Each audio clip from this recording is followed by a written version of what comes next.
Hello guys! Welcome to my channel and this is Viewer Cyprus. Magluluto tayo guys ng macarons today. Actually naluto ko na dati kaso this time medyo perfect na siya. Kaya una, dalawa lang itlog guys ginamit ko dyan kasi malaki naman siya eh. Tapos nilagyan ko ng sugar. Red sugar guys, brown sugar ang nilagay ko dyan. Tapos isusunod natin dyan is yung butter. Butter guys, nasa sa inyo na yun, tansyahin nyo na lang yung butter na ilalagay nyo. Tapos, haluin natin ang hahaluin, mix natin ng i-mix, hanggang sa sa tingin nyo okay na yung pag-mix nyo sa kanya.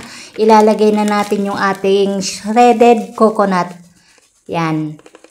Halu-haluin lang natin. Tansyahin din nyo guys yung paglalagay niyan kasi baka mapasobra kulang ang ating coconut, shredded coconut, baka magkulang.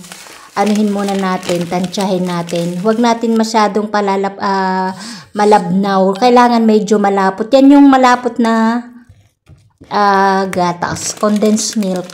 Mix lang tayo guys, mix.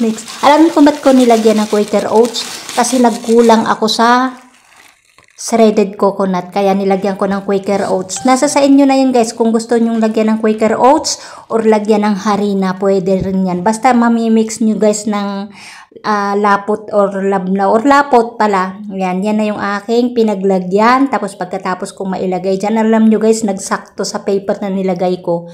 Tapos, niluto ko na sa oven. Lagay ko na yan.